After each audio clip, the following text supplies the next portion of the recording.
Yo, yo, yo, what is up, ladies and gentlemen? It is Wednesday, and you know what that means. Another exciting installment of the Roundtable Pro Wrestling Podcast. It's your boys, the franchise player, Double B Bad Blood, joined by the one and only Chemical Jullian. Jullian, what the fuck is on the wrestling today, man? Oh, man, I'm here. And, hey, everybody, once again, I'm just a chemical engineer who happens to be a wrestling fan. I'm no insider. I know as much as you do of what I see on the internet and what I see happen on TV. And it's crazy out there. I mean, let's start from the very top. I can't believe that T-Bar and Mace are still on Raw. Somehow they are. I mean, my God. Ali and Mansoor are getting some TV time, but man, it's amazing. Dude, Mansoor was undefeated for he was pulling the fucking Goldberg gimmick, man. Yeah. And he comes on TV and he loses his ass. The NXT releases. What? Oh my God. 13 NXT releases in one day on Friday, dude. And then the new NXT. What's that about? Okay, so look, let's talk about the new NXT. I really didn't want to bash NXT, because they're probably the best fucking brand in the WWE right now. But quite honestly, because remember, there's a long while there where the takeovers that were before the main event were fire. I mean, they were better than some of the main event. I mean, some of the main roster pay-per-views. Let's talk about where they fucked up. Let's just jump right into it. This is where they fucked up. So Ilya Dragunov, him and Walter had the most amazing match in the history of fucking amazing matches. Yeah. NXT UK. No one watches NXT UK. No, people in the UK don't even watch the damn show. It's crazy. But they have some of the very best wrestling there. They do. So you had Dragunov and you had Walter beat the holy shit out of each other. I mean, they beat each other so bad that somebody's mama needed to be called. It was bad. It was like, damn, bad. Now, is that where Walter injured his hand? Yes. Yeah. When you hit a motherfucker so hard that you hurt yourself, you hit a motherfucker real hard. Yeah. So the point I'm getting to is this week on NXT, the main event was Dragunov versus the formerly longest reigning NXT UK champion, Pete Dunne. Yeah. I fucking hate Pete Dunne. I think he's an arrogant piece of shit. But I digress. That's just my personal opinion. What up, Tim Simmons? I think it's just my personal opinion. But the WWE didn't even bother to, and this is their problem. This is their thing. They have a pay-per-view coming up. NXT Takeover is coming up next Sunday. Not this Sunday, but the Sunday after. Right? Oh, shout out to Allie. What's up, Allie? Long time no see. So you have him debut on NXT, and he faces Pete Dunne. Now he's facing Walter in round 2. Now they beat each other's ass all through the UK, so that's not like a first-time thing for them. But it's such a huge, huge match that is headlining. It's headlining, not Samoa Joe versus Karrion Kross. It's friggin' Dragunov versus Walter. That's the main event for the NXT Takeover. Crazy, right? Not Adam Cole and Bobby Fish or whatever. No, it's these guys. So you're like, this match is gonna be fucking huge.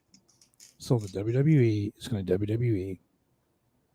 They have Dragunov, who's debuting on NXT, lose clean as a fucking sheet of paper to Pete Dunne.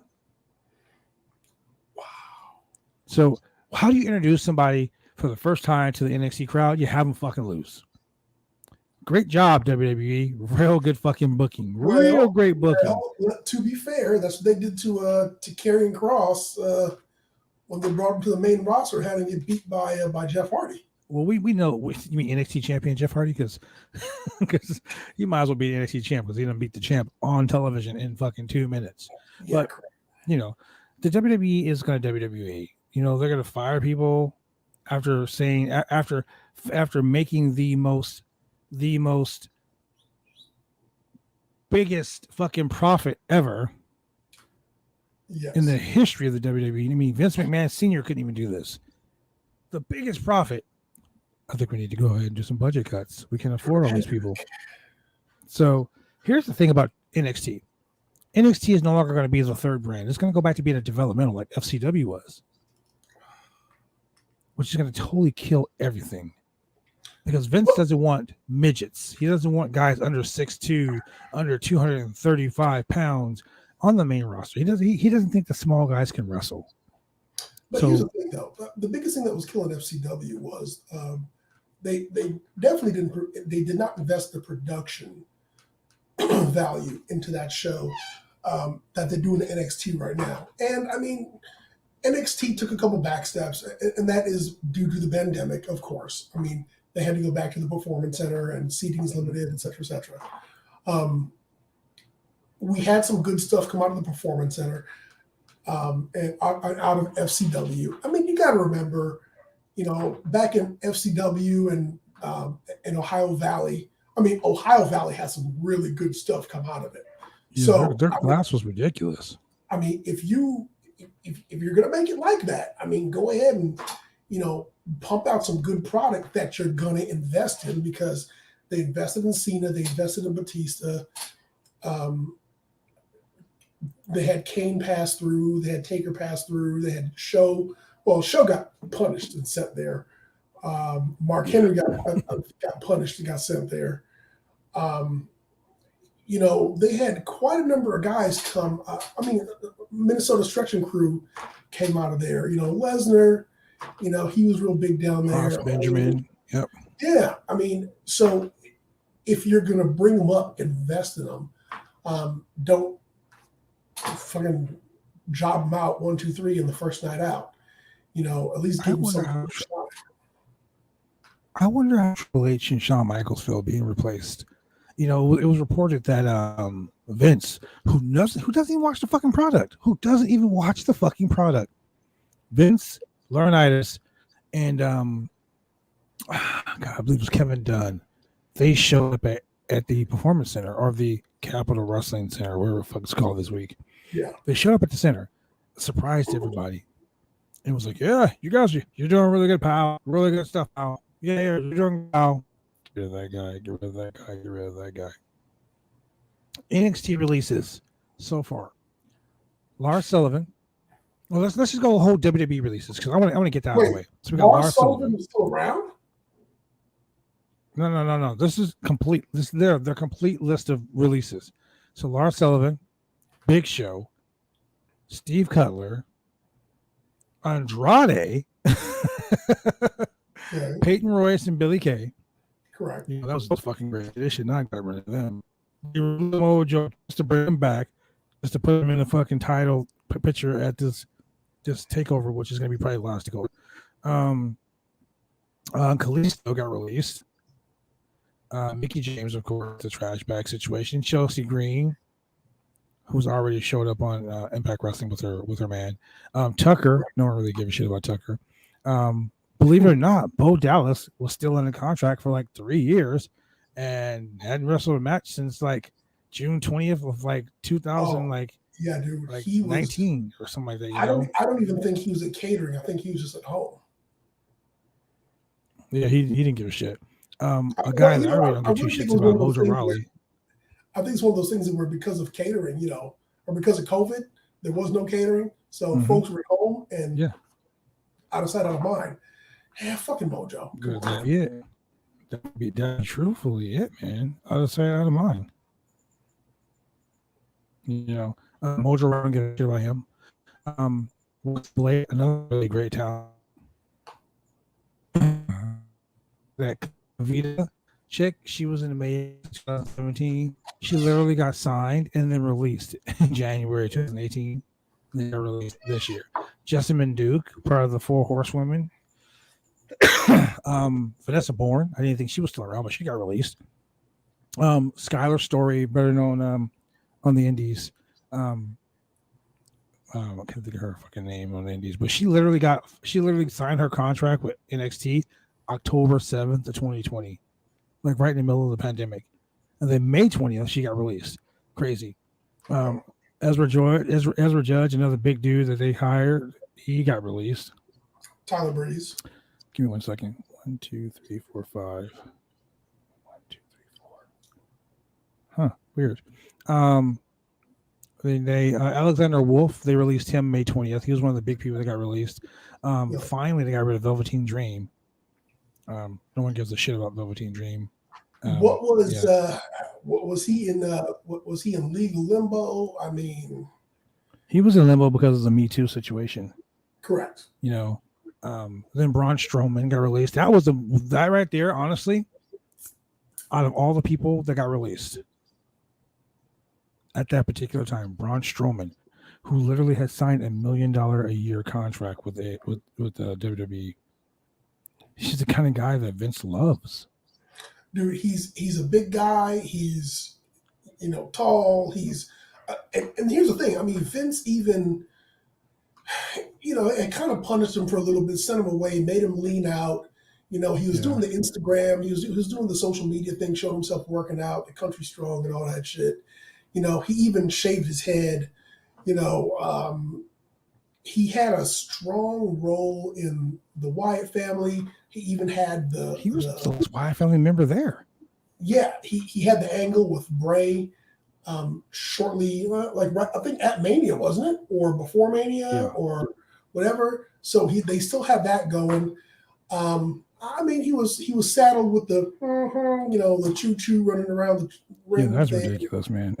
but he fits the mold for everything that Vince likes, and I don't necessarily think that there's anybody there to really take a spot. No, not almost, and not Commander Aziz. I mean, there's nobody there who's who has that particular look, unless Vince brings it in. I don't know. I don't get it. Like, I don't understand why Vince does. I mean, this is gonna. Let's just call it that. So then they got rid of Lana. That right there was a no-brainer. I knew they were going to get rid of Lana because, but she was. But fucking the thing they really, really screwed up on, and it's so funny because they got rid of Aleister Black, right? Yep. And then they called Buddy Murphy. And they asked Buddy Murphy when they released him, they said, "Hey, can you do me a favor? Can you tell me when your 90-day contract is up?" And he's like, "Excuse me? All right, like, what are you talking about? Like, how the fuck do you not know?" And I'll tell you how they didn't know. They fired the guy who handles in charge of the shit. Kenyon Seaman. How you gonna get rid of the guy who is the watchdog for all of this contract shit? This is why they're fucking up. Yeah. Adam Cole currently has no contract. Adam Cole can legitimately show tomorrow on Impact Wrestling, or he can show up tonight at AEW. You're like he literally has no contract. Well, see, dude, and once again, like we talked about, I mean, last week we talked about when investing firms purchase a company and they do downsizing and consolidation. Mm-hmm. And what WWE in the news has been doing is they've been like firing 2 people and giving those responsibilities to one person. So now one person has the job of 3 people. And quite honestly, how much time is on someone's contract? It falls here on my list of shit to do for the week. Exactly. Or I'll catch up on that eventually. And then all of a sudden you start seeing back in the office and do paperwork later, and then they forget. Yeah, then you see people being released. You're like, oh, shit, maybe I should look into that. Classic example: Bobby Fish. Yeah. Founding member of the now disbanded fucking Undisputed Era. Colorado Red Dragon, one of the most well-respected tag teams in all the history of professional wrestling. Ring of Honor, all over the world. Those guys fucking kicked all the ass. So you get rid of them. You get rid of Bronson Reed. Bronson Reed was your North American champion like 2 months ago. Yes, he was. Then you send him to Raw and SmackDown to do the dark matches, and then you get rid of him. Mercedes Martinez. She just won the Mae Young Classic. Signed in 2020. She is like a grizzled young veteran. Mercedes Martinez is one of the most talented women on the indie scene ever. Tyler Russ. Tyler Russ is from California. They just brought him in. Literally just brought him into that Diamond Mine group with fucking Roderick Strong. He got released. Kona Reeves. And Kona Reeves is like one of the fucking NXT's like perennial long timers. Like he's been around NXT since like 2015. Yeah. Gone. Leon Ruff, another guy who won your North American Championship. The new 1-2-3 kid. Yep. That's basically what Leon Ruff was. Gone. Stephon Smith, gone. Fucking Jake Atlas. Jake Atlas was he was grinding, man. Jake Atlas was getting there. He was pushing the envelope. So Jake Atlas just had a match on their last takeover, correct? Yep. And won. Sure did. And he won. Yeah. Ari Starling, Desmond Troy, Zachariah Smith, Asher Hale, Giant Zangier. I don't know what the fuck. Giant Zangier is one of the Indian wrestlers that was premiered during when they had the big thing in India where Jinder Mahal came to come back, and they brought the two guys. They had a lot of talent, some really good looking guys. Yeah, I know exactly what you're talking about. And those are guys that Ricardo Rodriguez helped train when he went over there. Yeah, for a while. And so here's the thing: Giant Zangier was like one of those. I think Great Khali was like mentoring him. But just trying to show how to work big man style kind of thing. So you get rid of all of these people, right? And then the one person you get rid of Bray Wyatt. That's one thing. But then you get rid of fucking the GOAT, the greatest of all time, the fucking nature boy Ric Flair, who just happens to be a very close personal friend of Tony Khan. So can you imagine Ric Flair showing up on a Horseman reunion with Arn Anderson and Tully Blanchard, bring in JJ Dillon? Dude, the original Horseman. Can you imagine him showing up with Sting there? Befriending Sting and fucking what's his nuts? Sting and Darby Allen, and then turn on Sting like usual. Can you imagine the fucking storylines? Yeah, the thing is, because remember when Flair left WWE years and years ago to go to TNA, he went to TNA and he formed Fortune, I think.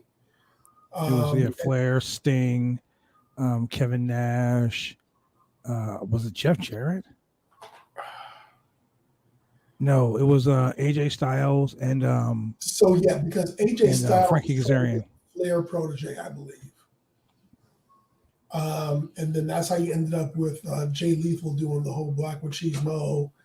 And Flair, I guess maybe was doing some booking or something. But, Flair is going to go where he's going to get paid. He's got bills to pay and whatnot. Flair's going to flare. He got all those fucking ex-wives. He's paying alimony too. But, at the same time, though, Flair doesn't burn any bridges. He's like, hey, had a great time with WWE. Apparently him and McMahon were like, hey man, look, this isn't going our way. This isn't working the way we thought it was going to work. So let's just go ahead and end it right here. And I guess he was like, whatever. So Tyler Breeze, Tony Nese, Arturo Ruiz, fucking Fandango, the Bollywood Boys. I know those guys from Canada, and those guys are really good guys. August Gray, who was Anthony Green on the Indies, just got fucking signed like in June. Literally June 25th, he got signed, and then he's gone. 205 Live now has like 4 or 5 people on it, so that's gone. That show's still on. I don't know. Shit, I haven't seen a 205 Live in like 2 years. Apparently, it's still on. Can I just tell you that, just real quick, the Bollywood Boys, they've been around for so long, and whenever you see them wrestle, they're like a fucking highlight. Those guys are they're entertaining as hell. They're always. I worked them in Canada for All Star Wrestling. Those guys are great. Look, well, as a matter of fact, they posted this on their Twitter. All the bumps, torn ACLs, dislocated shoulders, it's been worth it for the last 5 years. And now, how ironic, we finished our last match with a shoulder hanging out of socket. It's fitting we got fired while showing up for wrestling training. We love what we do with a passion. Hashtag the Bollywood Boys, June 25th. That's them, man. That's them to the core, man. They're really good guys. Students of the game. All-Star Wrestling out of Canada. Shout out to my boy, gorgeous Michelle Starr. But look at the people who are released. Aleister Black shows up at AEW, fucking dominates Cody Rhodes, makes a huge name for himself. One of the biggest debuts for Tommy Yen, formerly Aleister Black.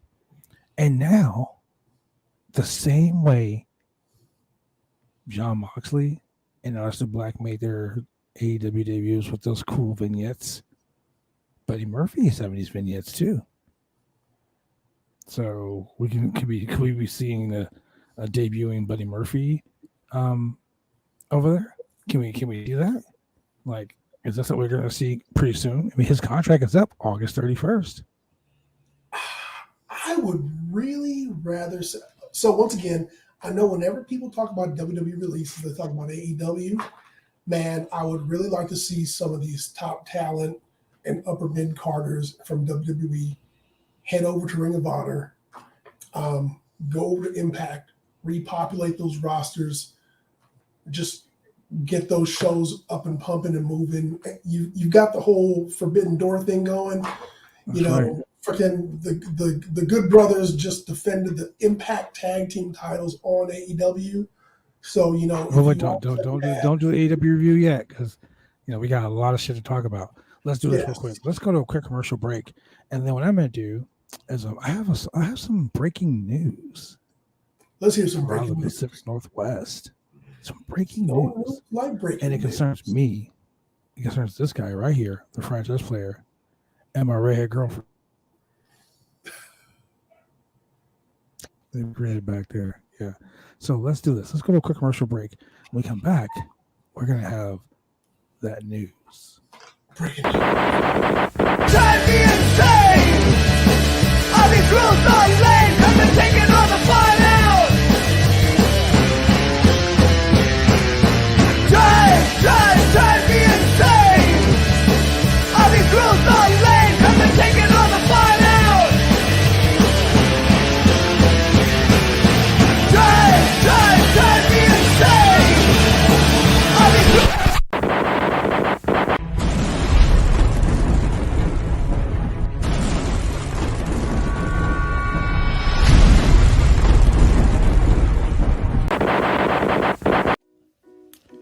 You want to get your hair cut, you go get your hair cut right. You head down to Big D's Barbershop. Big D's Barbershop, Vancouver, Washington's best and brightest. 1019 Main Street, Vancouver, Washington, where you can go get your hair lined up, cuts, fades, shampoos, conditions, and all the great things that go with supporting a local barbershop in a local business area. You can also reach them online at www.bigdsbarbershop.com. Go get your haircut right.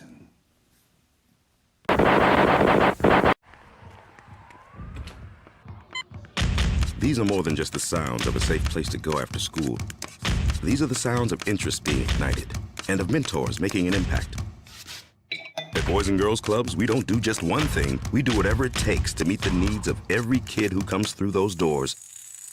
Because whatever it takes is what it takes to build great futures. Great futures start here.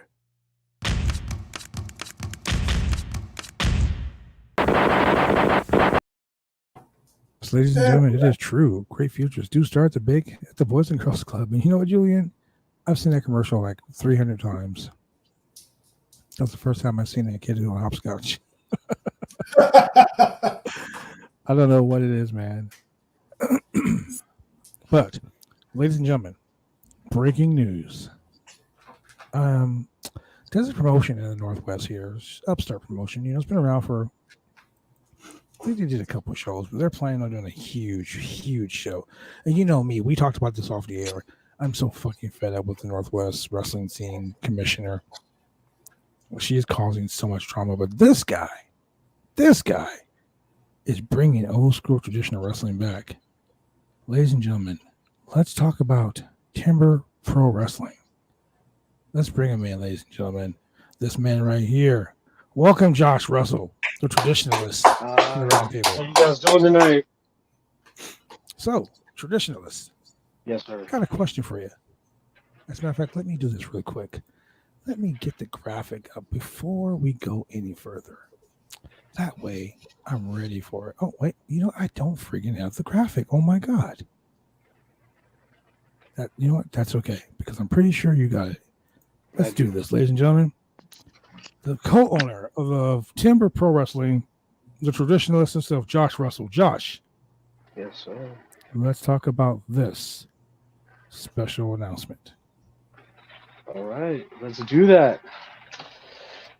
September the 11th, we're going to be going live at the Boys and Girls Club in Sultan, Washington.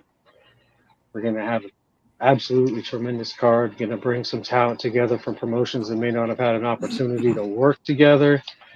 Going to make some magic, guys. So, what matches? Well, I know you said you have one match in particular you want to announce, but Go ahead. do you have any other matches? Do you have any big news about these matches that you're announcing? Like the day, the time, the building, the name of the show, where people can buy tickets, where they can find your information? We will have ticket information coming up sometime at the end of this week. We're still trying to get all that stuff figured out, obviously, with commissions and whatnot. You know how that goes. You guys are dealing with Jesus that. Christ. Damn commissions, I swear to God. Where can we find you online? What's your Instagram, your Facebook, your Twitter? Facebook is at TPWNW, and that should be across the board for all of our platforms, for Instagram, Twitter, all of the above. We tried to get that all kind of synced up, make it easy for everybody. The show is, what's that? It should be at TPWNW. What is it?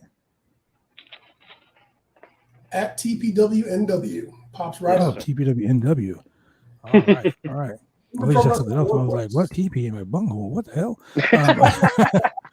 Ladies and gentlemen, you can find him right there. There it is. At TPWNW. That's on Facebook, YouTube, I'm assuming Instagram as well. And Instagram, Twitter. Yep, absolutely. The date of the show is going to be September the 11th. We're going to be coming from the Boys and Girls Club in Monroe, Sultan, Washington. We're working out the time.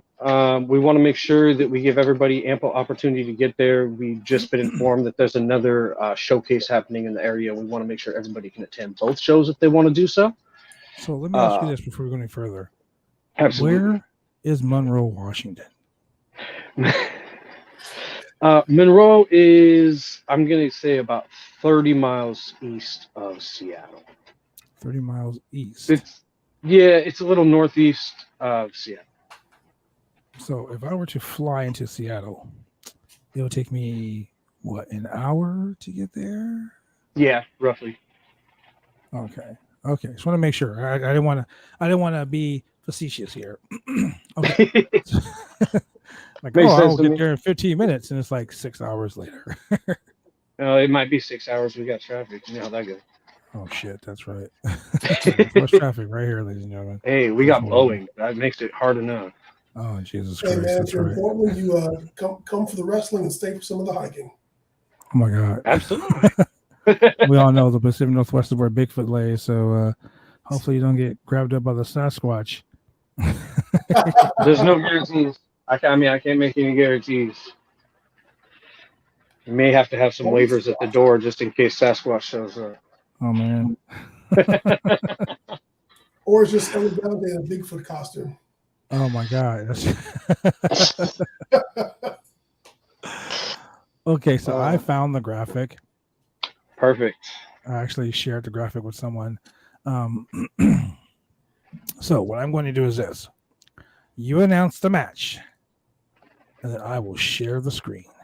All right. I'm actually going to drop 2 announcements tonight. The other guys shit. told me to Okay. go ahead and do that. So we'll do the one that we already talked about first, and then we're going to do a double title match announcement tonight, guys. Oh my gosh. Okay. So let's announce the first one. Ladies and gentlemen, the first of many huge matches on this show. Go ahead, Josh. All right. First match we're going to announce tonight is going to be our co-main event for the OIWA North American Heavyweight Champion, featuring the gentleman sitting right there, the franchise player, Bad Blood. What? Oh my god. And he's going to be defending his championship against JB Moonshine. Oh, wait. Whoa. JB effing Moonshine. He's in the chat. I know he is, you asshole. There it is right there, ladies and gentlemen. JB Moonshine. First of many big matches here at OIWA North American Championship. Myself, the franchise player, Double B Bad Blood, with my girlfriend right there, Big Red. That's right, ladies and gentlemen, the OIWA North American Championship. She never lies. She never cheats. She only takes pictures with me, for me, against the dirty, drunken hillbilly himself, JBF and Moonshine. So that's going to be September 11th, 2021, Sultan Boys and Girls Club, 6058, I believe it is. First Street, Sultan, Washington, 99294. Get your tickets, ladies and gentlemen, and watch me beat the holy piss out of JB Moonshine, as usual. Drunken bastard. All right. Oh, shit. We got you. Hold on one second. We got comments in the chat. Uh-oh. I'll be driving like a real road trip. Goddamn JB. Oh, man. Oh, my God. We know he's going to. We know he's going. JBFTW. Oh my god. Okay. Is he gonna make his own belt? You know what? It would probably be like a picture of JB drinking his moonshine in a black and white photo. And you know what? Like a Sears belt. I will tell you this, Josh. I will tell you this. I belong to a group called the Rockefeller Foundation. Every member of the Rockefeller Foundation has gold. And in the chat right now is none other than the BCW Worldwide Champion, the high-flying sensation himself. Just exciting. He says, okay, y'all have my attention. Oh. Now, Just X is in the Washington area. I'm just saying, you know, that he's crazy. Like, he crazy. He'll jump off a fucking roof if you want him to. Like, he crazy. But he exciting. And he has some New Japan Pro Wrestling training, so... Well, I think we're going to have to figure something out and make some magic happen that way, too, aren't we? Always looking out for my boy. Okay, I like it. What else you got for us? She said 2 major announcements. All right, and Shane is excited. So Shane got his first announcement. Shane's like, what? 2 announcements? No way. Yes, sir. Yes, sir. 2 announcements. Announcement number 2 is going to be for our main championship, which is going to be the Timberweight Championship. Oh, my God. That's going to be J.D. Mason going one-on-one against the dynamic one, Mr. Rook Kelly. Oh, my God, ladies and gentlemen. The dynamic Rook Kelly. One of my favorite high flyers. I mean, he reminds me of a young Rob Van Dam. Yes, very sir. talented artist as well. He draws a shit out of something. Like, you give him a picture to draw, boom, he is doing it. But he is very talented. And he's taking on the ultra talented veteran, the grizzled young vet, JD Mason. Yes, sir. Man. It's going to be a very, very exciting match indeed. You said it was a double title. Was it a unification title match, or was it just? This is going to be crowning our first champion. Oh wow! Oh, no All kidding. right, you can pick 2 better guys to fight it out. That's what we thought too. We want to bring something exciting, something new, and absolutely awesome matchup for everybody. Man, I'm telling you, man, you're gonna have 2 kick-ass matches. JD Mason, Northwest Pro, the dynamic one himself, Rook Kelly, the young RVD, head-to-head for the Timberweight Championship. Your boy, the franchise, Double B Bad Blood, the OIWA North American Champion versus the drunken hillbilly. And JB Moonshine, let me tell you something. He's got to be drunk already. I was wondering if he was even going to make it. Oh, I mean, he'll probably sleep in a box truck train or some shit. He'll get there, but he's already drunk because he's commenting like this. Just think, 9/11 is going to be about 2 devastations. Oh my God! God. JD, look, that right there, ladies and gentlemen, the comments you see on the screen of JB Moonshine and JB Moonshine alone, they do not reflect those of the Roundtable Pro Wrestling Podcast. They do not reflect those of TPW Northwest either. He's got to be drunk. He's got to be. Look, he's spelling shit wrong and just like a damn drunken hillbilly. I'm telling you. I'm gonna have to put glasses on to understand what he's trying to say. I'm gonna have to. It's gonna be USA versus hillbilly. The franchise representing the USA, although I'm from Canada. The franchise representing the USA. The Can-Am champion. Yeah, taking on the drunken hillbilly representing Alcoholics Anonymous everywhere. JB Moonshine. Jesus Christ, I can't believe he did that. Oh man, so horrible. So I mean, oh my God, I don't know what to say, man. He just don't like. This is the first time JB Moonshine has done some real. He's done some crazy shit before, but Jesus Christ. Yeah. It looks like you're gonna have to come in. You're gonna have to show him exactly how the U.S. and Canada deal with drunken hillbillies. Well, I am the North American champion, so I'm the champion of North America. Canada, United States, Mexico. That's right. All points in between. I might be drunk, but after I take your title, you might be. No, JB, I won't be drunk. Look, let me tell you guys a story. I'll tell you guys a story real quick. I've told this podcast before, but I'm gonna say it again. JB Moonshine, don't let that motherfucker book your engagement party, your bachelor party, because he'll wait till like the last minute to do it. Like literally the day of, like literally an hour before the strip clubs closed during the pandemic, I get a call. We're going to a strip club, and I'm like, it's like 9:00. Oh, we're going to a bachelor party. After driving around for a fucking hour and a half, after me getting a speeding ticket because trying to follow a drunken hillbilly. I'm surprised you didn't refer him for the DUI. They smelled him and they just got back in the car and left. Yeah, too much paperwork. We don't want to take this guy to jail. It's bad. It was bad.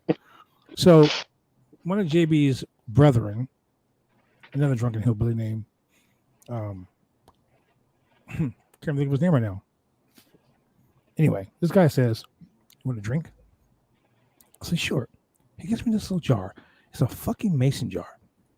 Like, I don't know if he was like making jam or jailhouse drink or whatever, prune, I don't know, whatever the fuck it is, but he made something.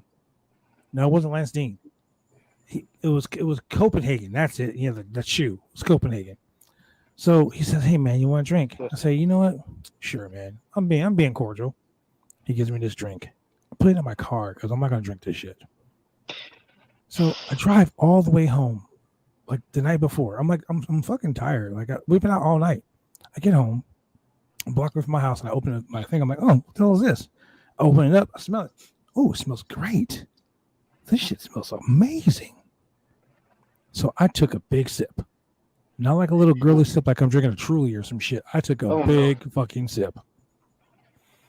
That was a Saturday night. I was drunk until Wednesday. Literally.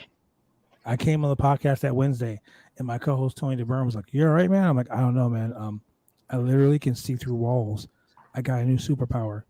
And he's like, "What the fuck you talking about?" I'm like, "Dude, I drank this drink that those damn moonshiners gave me, and now I can see to the future." Like it was really fucking powerful shit. So that backwoods moonshine sprinkled with high C in it. And then I was like, I'll say, "Man, what did y'all lace me with, man? Was y'all trying to like give me some roofies or something, trying to take advantage of me?" These guys were like, "How much did you drink?" I said, "I took a gulp." Because, "Oh no, you're supposed to take a sip." I'm like, "Oh my God." Yeah, I literally was drunk for like 4 days. And next time, just take a little droplet, put it up under your tongue. Next time, I'm not taking shit from those guys. I'll tell you, I should put that in my car. Look, it's the best medicine you can get to cure all your ails. You know what? It can strip the paint off your car. How about that? I was gonna say, they're gonna cure shit. That's gonna knock you out. He got the cure for cancer. He's found the cure for all types of disease. Yes, sir. Man, apparently he's gonna find a cure for getting his ass whooped because on September 11th, Patriot Day, for the U.S. of A. Hey, all I gotta say is this: JB, if you're listening to me, heed some advice. You need to get a sponsorship from Hard Mountain Dew. It's straight made for you. It's coming your way. Go get that money right now. I like that. It's not bad like advice. I'm telling you, don't take JB's advice. Don't get yourself some Blue Chew, because Blue Chew, the male enhancement drug. JB is taking a lot of that. I better not be talking about JB. He'll probably hit me really hard. He's really stiff. He gets really hard during matches. Especially after that Blue Chew. Yeah, he gets really hard during Hold on, matches. Blue Chew sponsoring this show tonight? Whoa. Blue Chew, ladies and gentlemen. Shout out to Go Blue to Chew. www.bluechew.com. It's a chewable male enhancement drug. JB Moonshine knows all about it. Use promo code JB. Use promo code JB Drunk. There you go, JB Drunk. There it is, promo code. Anyway, Josh, what we're gonna do is this, man. I got a game I play. I haven't played a game in a long time, but we're gonna play tonight because I like you, Josh. You're a pretty cool dude. All right. So we're gonna play this game. Game's real simple, okay? Now, it's something that we came up on. It's how can I describe it to you? It's a takeoff of another game. Okay. People usually play, like girls play this games. It's called. Well, I'm not gonna say what it is. I'm not gonna say what it is right now because it's not Roundtable After Dark yet. It's not 9 o'clock yet. So, we will call it this. The game is called Team With, Feud With, or Fire. Basically, you can team with anyone in the industry, no matter who. You know what it is. I know Jullian knew what it is. I know exactly what you're doing right there. Exactly. You can team with anyone in the industry, no matter who it is, alive or dead. Now, you can also feud with anybody, alive or dead. Any promotion knows the forbidden door has been kicked open. Okay. And you can fire any motherfucker you want. And guess what? You don't have to tell us why. We would prefer you do, but it's up to you. So, team with, feud with, fire. Team with, okay. If I was going to team with anybody, it'd be Jerry Lawler and be with Memphis. Okay. Old Memphis Wrestling. Just don't drive in Memphis at night because they can't drive there. No, sir, they cannot. It's fucking crazy, man. Since we're going to stick in that time frame, let's go to Florida Championship. Oh, man. FCW. Old school. I think that could be an absolutely wonderful feud instead of more of a working relationship. Make it a little bit of a beef. I got you. Okay. Now, who would you fire? Who would I fire? JB Moonshine.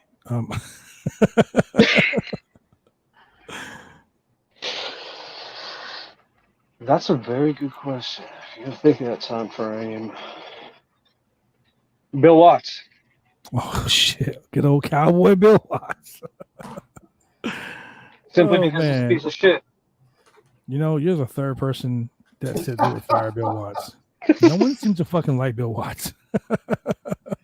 Yeah. Well, he came out as one of the most racist cats there was in the business at the time. Yes.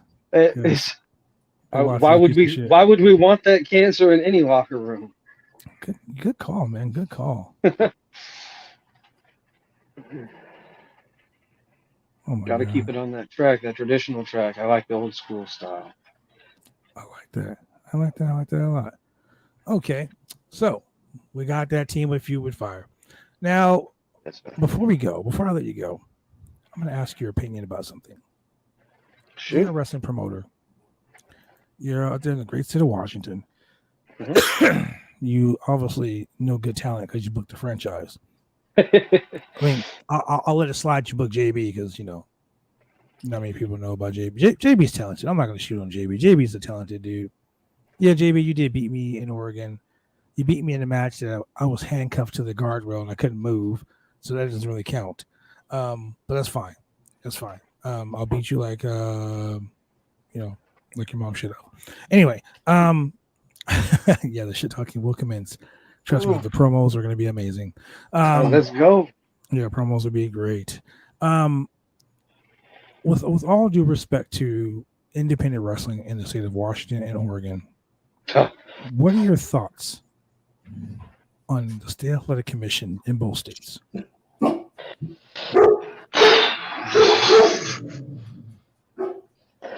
My thoughts on the Athletic Commission. Well, to be honest, Washington and Oregon really are two separate commissions. They run under really different sets of rules. It's hard to comment on both. I haven't tried to do anything in the state of Oregon when it comes to promoting in any way, so I don't want to throw anything under the bus, and I don't want to speak out of place. It's not something I like to do. Spoken like a truly good guy. It's Not that just many not of my us in this thing. business. I know you have more experience with the Oregon Athletic Commission than I do by far. When it comes to the Washington Athletic Commission right now, I feel like they're just doing things in a safe manner. The only thing that we've heard or been asked is that we keep people masked in attendance right now, just to try to keep any spread down, especially since we have kids in attendance. You know, they can't do anything for them. So it just seems like the safe and responsible thing to do. Besides that, everything seems to be okay right now. Let's see how that goes come the first of the year when everything has to be renewed and everything has to start up. Shit, that's right. Man, That's the thought right now, is thinking towards the first of the year. School's going to be back in session, right? Just probably a couple weeks before your first show. I think the week before. Yep, I think the week before. That's something else. Now that you mentioned that, that we would like to do. It's not something that we're requiring by any stretch. We want to put together a coat and blanket drive for kids in the community. Nice. Asking for any donations that anybody may be able to bring to the shows. It's going to be September. It's not going to be too cold out yet, so it's going to give the Boys and Girls Club, who are working at their venue, an opportunity to maybe distribute some blankets and coats to the kids and families in need in the local communities. Well, that's a good idea. That is a good idea, man. That's a very good idea, actually. So I'm a very big proponent for helping the Boys and Girls Club. As you can see, that's one of my commercials here live on the podcast. We love helping out the Boys and Girls Club. So anything I can do to help, anything this podcast can do to help. As a matter of fact, let's do this. Starting today, it's exactly 1 month to your event. It's exactly 1 month to your event. Ladies and gentlemen, how about we do this? We will start up a donation center. If you want to donate anything, school supplies, fucking jackets, coats, whatever you want to donate, contact the Roundtable Person Podcast. You can get us on email at bcwbooker@gmail.com. Get a hold of us, drop some cool stuff off, help out TPW, help out the Boys and Girls Club, help out the OYWA, help out all these organizations that are coming forth to do a good cause on September 11th, which is going to be a amazing show at the Sultan Boys and Girls Club, ladies and gentlemen. Josh, thank you for joining us here on the Roundtable Person Podcast, man. Thank you so much for having me. It was my honor, my privilege, and thank you so much for starting up that fund. That's going to be an amazing help. Hey, anything we can do, man. Oh, thank you so much. Appreciate it. Josh, JB, and you can always donate your moonshine to me. JB, what was that? Before you take off, I got to ask you, what's the wrestling match that got you hooked on pro wrestling? Oh, wow, that's a good question. Oh, now that's a very good question. I've actually got a pretty deep lineage in the business. My second cousin is actually Greg Valentine. Oh my God, I got a fucking story to tell you about Greg. I've probably got one or two to tell you also. Oh my God. So that's my lineage in the business. My parents, I've been a fan since I can remember. I would have to say it's going to have to be something from the NWA, probably 89 when I was like 3. I remember seeing Flair and I want to say it was Jimmy Garvin. Hands of Stone, Ronnie Garvin, Clash of Champions. Ronnie Garvin, I'm sorry. Clash of the Champions. Yes, sir. Ronnie Garvin. Yes. NWA World Title. Yeah. Yep. That was my match right there. I'm going to tell you, I'm an NWA guy. As you can see some of the belts behind me, I was born and bred an NWA guy. I remember when I first won the NWA Pacific Northwest title, and I broke the record as being the longest reigning champion ever, and it freaked me out. I got a call from the grappler. It freaked me out because I've known grappler for a long time, but when you beat somebody's record, you become the new record holder, and I retired the belt. Like that's the actual belt right there, my trophy case behind me. Yes, sir. And then I did the NWA Continental Heavyweight Championship the same way. And I became a 5-time NWA Heritage Champion. That title, right? Wait a minute. Yeah, the title right there behind me. Yeah, right there. Well, right there. Yeah, that one down there. Yeah. But I've always been an NWA guy. Like from the day I wrestled Tim Storm for the NWA World Championship in Portland, Oregon, in front of my family, the belt that Ric Flair held, that Ronnie Garvin held, Big gold. that there's a feeling there that will never, ever, ever. I came within a hair's inch of winning the NWA World Title. Like, dude, the fucking 10 pounds of gold, Sweet Charlotte. Like, I legitimately almost won the world title, and it was like, wow, that was my dream. So I totally get it. Like the matches, you say for yourself that it was Ronnie Garvin, Ric Flair. For me, it was Flair, Steamboat. Those were tremendous also. Magnum TA, Nikita Koloff. Why had Nikita Koloff on the podcast? Nikita was like, I'm a fan of yours. And I was like, shut the fuck up. That Like, has I to was be like- a humbling one right there. I was like, we're going to go to commercial break, right? We'll be right back. That's no joke. Yeah, it was a humbling experience, but like I said, man, it's awesome. The Greg Valentine story. So I was promoting this show in Northern California, and I was so excited. I got to book every major person I've ever dreamed of. The guy who owned the company literally was like, my wallet is open. Here's a blank check. Bring who you want. Budweiser sponsor. We ran the Visalia Convention Center. Amazing show. Called it Mega Slam 3. I had Kurgan. I had Yokozuna. I had the Hair Shrinkers. I had Rikishi. I had the Sultan. That was like one phone call. Yeah, it was. I was just gonna say he just was a called Knox texter. Pro for a second. It was one text message to fucking Yokozuna, and that was it. Good old Rodney. Yeah, Rodney's a good dude. I had so many freaking people. It was crazy. It was like amazingly. I was like, wow, this is fucking out of control. And he said, hey man, I got Greg Valentine and wants to come to your show. I'm like, what? Greg the Hammer? Hell yes. So I get these one-day liability event contracts, right? So I call Greg and I say, hey Greg, I'm sending you this contract. He's like, okay, brother. You go ahead and send this to me, BJ. I got it. Greg has this really fucking deep, like slow, like monotone voice. So he's like, I'll get it. So I sent it to his wife. And of course, Greg didn't fucking. This is back like 2000. Okay. So he gets the contract. He signs it. And he faxes it back to me. So I call him. I'm like, Greg, I need you to send me the contract. I already sent the contract back, brother. It's in the fax. Go to the fax machine. I don't see it. Secretary comes in. BJ, I have a strange piece of paper from Greg Valentine. Like, what the fuck? I'm like, okay. I'm like, hold on 1 second. So I call Greg back. I say, hey, Greg, did you send it? He goes, I sent the damn paper, BJ. And I'm like, okay, Greg, hold on. I'm like, Greg, is this your address? He says, yeah. Why are you asking that? I'm like, I need you to move out of my house. And he says, what? I said, Greg, you have 30 days to evacuate my home. He says, what are you talking about? I'm like, well, you signed the deed over to me, so I guess it's my house. Oh my. He says, what? Yeah, he sent me a copy of the fucking deed. He assigned it over to me. Apparently him and his wife had just bought this house in Florida. Okay. Now Greg lives like right by Hogan, which is crazy. Yeah. So Greg it's just fucking thing. And I call him and he was like, hey, Terry, come here. Look at this fucking piece of paper. And Hogan's like, whoa, brother, you just sold your house to this kid, brother.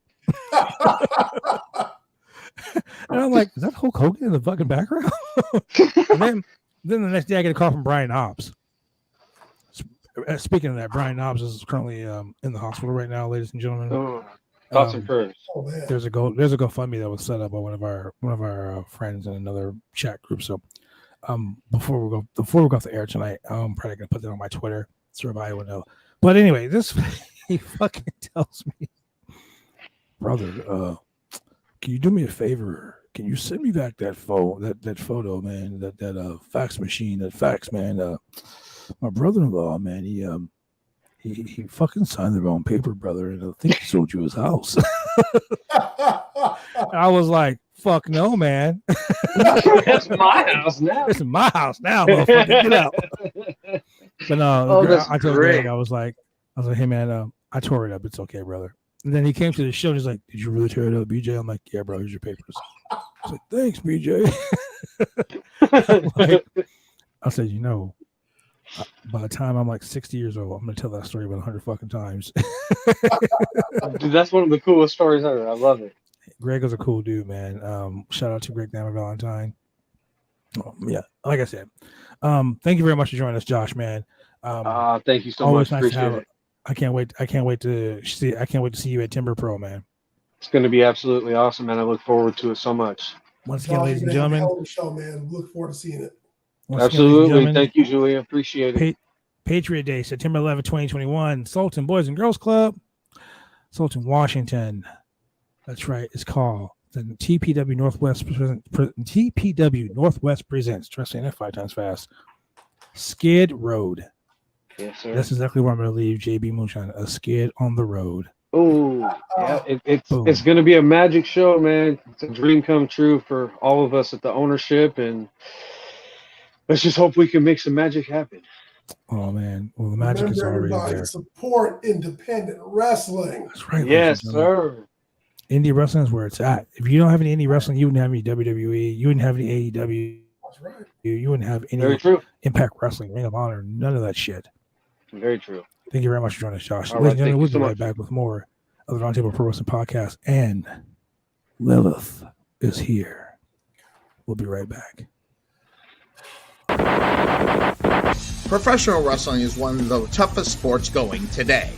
If you ever dreamed of being a professional wrestler, then former WWE superstar and World Tag Team Champion Sir Mo of the famed tag team Men on a Mission invites you, yes, you, to join his Bumps and Bruises Academy. Now in 2 locations in Carrollton, Texas and Sherwood, Arkansas. Allow Sir Mo and his head coach, Dante Smiley, and other coaches to get you on the road to an exciting and rewarding career. Classes forming now for your shot. Contact Sir Mo at 704-819-7312 or fill out an information questionnaire now. Don't wait. Make your dreams come true today by joining the Bumps and Bruises Pro Wrestling Academy.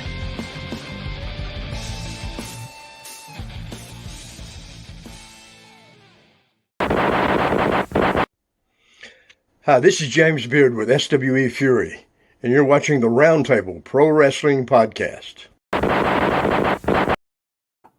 That's right, ladies and gentlemen. We are back with the Roundtable Pro Wrestling Podcast. Oh, man. That was a big announcement. That was huge. It's going to be huge just for me and my big red girlfriend, Big Red right here. That's right. When we show up at TPW and we beat the holy piss out of JB Moonshine.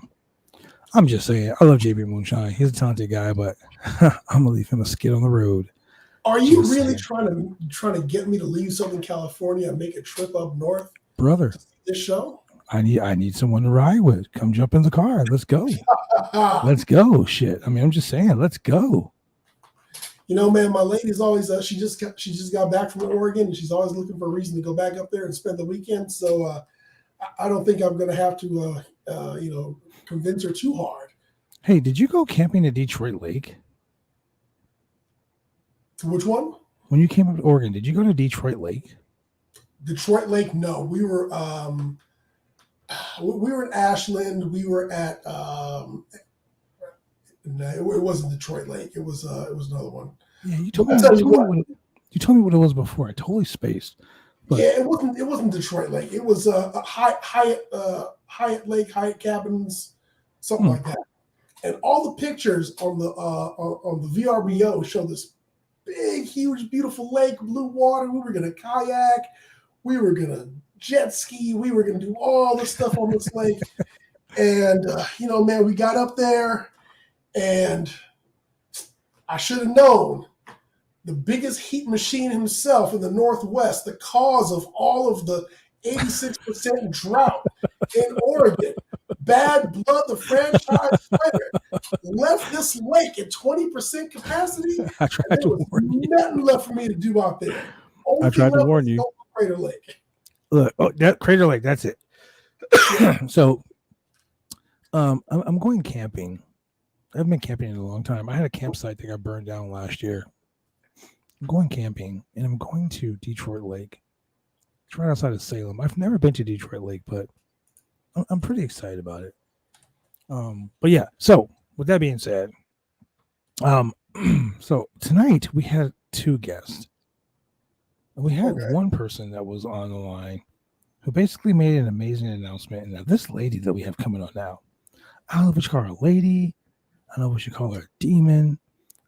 I witnessed her destroy several people in a tournament a couple weeks ago to become the first ever Glamour champion. I think that's Now, awesome. she's known by a lot of names.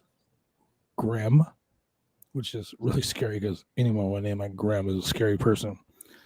She still doesn't follow me on Twitter, which, yeah, it's pretty sad. I'm going to cry after the end of this podcast.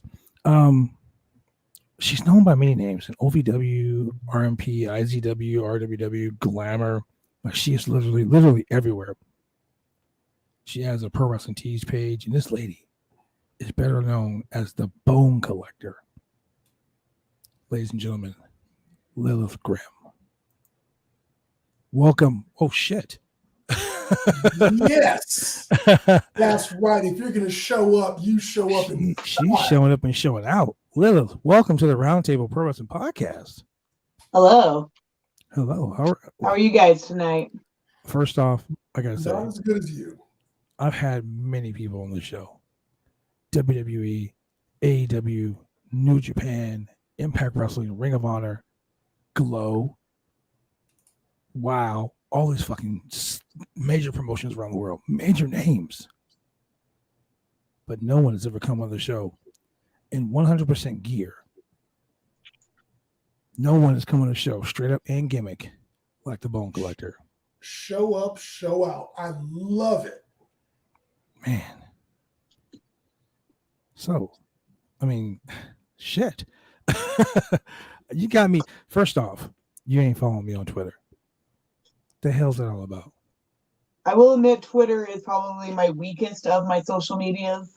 It's the one I pay the least amount of attention to, which I know I need to pay more attention to it. So as soon as this is over, I'll go back and follow you. Ladies and gentlemen, at Grim Lilith on Twitter. Go follow her. Go follow her right now. I'm going to tell you right now, I watched you defeat several women at the very first Glamour show in Washington. Tell me about that night. Yes, so Glamour has been something that's been building for a while as a little spin-off of Northwest Pro Wrestling, an all-female promotion. It's now the second all-female promotion that I'm a part of. In Colorado here, we have Respect Women's Wrestling that I've been a part of. So to be able to be a part of the first show, like, it was really important to me to show up and to set an example of what a champion is supposed to be like. And there was really only one clear winner of that tournament, and it was obviously me. And that's why, of course, I have it with me. I am the first Glamour champion. Oh, ladies and gentlemen, I will tell you, she did it, man. It was wild, bro. Like, she literally defeated Will. Like, look, she was so badass at this tournament, bro, that a girl didn't even show up to face her. She came out to the ring and she was like, she literally said, I want a fucking, I want you to ring the bell right now and count this chick out. It was like a buy. Like, I was like, wow. She literally just did it. Like, she gave no fucks, ladies and gentlemen. None. It was like that's championship right there. Man, how long you been in business? I've been I've training heard for your name 2.5 around. years. I've been wrestling since June of last year, actually. Really? Where did you I got train? to debut during COVID, so that was super fun. Oh my god, I've heard your name around so long. You know, yeah, you gotta see this girl. She's amazing. Like she's wow. Sorry, I just got a message. It just totally just threw me off. Yeah, it's crazy, man. You faced who trained you, and who would you say were your inspirations in this industry? So I've had a few trainers. My original trainer at the first gym that I was at is Adrian Matthews. He ended up moving to Texas, and I switched gyms after he moved, and I went over to Rocky Mountain Pro, where I'm trained currently by Mercury Yaden, Curtis Cole, and various other assistant coaches and other coaches. And on top of training at Rocky Mountain Pro, since November of last year, I've also been doing training out at OVW with Al Snow, Doug Basham, and Cashflow. So I've had quite a few different trainers. My main trainer has been Mercury Yaden. He's the one that's trained me the most out of all of them. But I like to take bits from each trainer that I get to work with. And as far as inspirations, I've had a few. My main inspiration, the reason I got into wrestling, the reason I love wrestling, is 100% Bray Wyatt. That's my boy. That's he's everything that I've always wanted to be in wrestling. And then the one that made me want to become a wrestler is actually Paige. Really? So those are my two big inspirations. There is Paige and Bray Wyatt. Man. I mean, I can see a little bit of Bray Wyatt in your gimmick when I saw you. Like even the intro when they introduced you and you came out, like I saw you in the back, and then I saw the mask and I was like, huh, that mask's kind of cool. And then I was like, who's that mask belong to? And they were like, her. And I'm like, who is she? And they're like, that's Lilith Grimm. I was like, oh, that's who that is. They were like, dude, you need to watch her fucking match. So I watched her match. I think you wrestled the girl who was I want to say the Dora, the Explorer. Oh, Lola. Lola. Yes, I've probably wrestled Lola more than anybody else. I think that was probably like our 15th match at this point. Like she just will not leave me alone, and she just keeps following me wherever I go, and I just keep Dora, the Explorer. beating her. Exploring. You totally destroyed her. I'm just gonna say, like, it was wow. I mean, I just keep saying wow. Chemical Jullian, you got some questions for the? I've got quite a few questions. I knew you did. I can see the wheels turning. Only just going through your Instagram page now, and a couple of things. I'm really you've been around. I mean, you're saying here, don't short sell yourself. You're saying that you've been doing this for a short amount of time, only 2 years, and that you only got into it during COVID. But you've been plying your craft. You've been really putting in some matches here, and you've really been going across the country. But on top of that, I mean, you're totally into the fitness game, into the weightlifting. Mm-hmm. So how did you where did that journey begin? Have you always has that always just been your thing, and then you just transitioned into wrestling, or did everything, or was there like just a big bang moment for everything? So with the weightlifting, I used to be a gymnast. Back in like my high school days, gymnastics was my entire life. And when I graduated high school, I wasn't at the caliber for my age group to keep going. Because I started so late. In gymnastics, you really got to start early. Like, being 20 years old, like you're expected to be Olympic level. And if you're not, then there's not really a place for you. And I understood that. And then I sustained a pretty severe injury. I actually tore all the ligaments in my shoulder, and was told I'd never do anything athletic ever again. And I let that get to me for a few years. And then I finally went to physical therapy and got back in the gym and was just like, you know what? I'm tired of being in pain. I'm tired of letting this control my life. And I got back in the gym and through a really weird story. The story about how I got into wrestling is quite hilarious, honestly. But the way that I got into bodybuilding actually was because of wrestling. I sustained another injury, which was a bruised spine, and I could not bend backwards. I couldn't lift. I couldn't do anything. And I was worried that my career was over before it even started. And then COVID hit, and the shutdown happened, and nobody was doing anything. And I had nothing better to do than to go to the gym. So I just went to the gym like twice a day, every day, trying to strengthen my back. And then I fell in love with bodybuilding and like weightlifting and becoming like just a stronger person in general. And now my life revolves around, getting as physically strong as possible and building my body up as, to its peak performance. So that's kind of how I got into bodybuilding, was basically being like, now fuck you, I'm not going to be injured anymore. I'm going to make my body stronger and get past this injury. So, ladies and gentlemen, let's be clear. This is a complete athlete. We are talking about a former gymnast. Being a gymnast, we've all watched the Olympics. It takes a lot of wear and tear on the body. But this is just, if you're talking about a sweetheart of a background to have to go into wrestling and then put on top of that the strength training with being a bodybuilder, you're doing big things. You're going to do bigger things. I'm all for it. I'm looking forward to it. Well, thank you. I appreciate that. Though, I just found something. Just found something on my phone. I've been searching for it for days, ever since we started talking. I was gonna text it to you, but I figure I'll just go ahead and put it on your Twitter. That way you'll remember to follow me back. But I found a video that we took in the locker room. Oh dear Lord. I take some weird videos in the back. Oh man, I will tell you, it's an interesting little video. I posted it on my Twitter and I tagged you. I just tagged you in it right now. It's actually pretty cool. I did it on my Snapchat, and I posted it on my Snapchat, and I was like, "Where's that fucking picture at? I know she's gonna want to see it." I'm like, I know she's gonna want to see it. Yeah. So tell us where they can find you on social medias, where they can find you coming up next.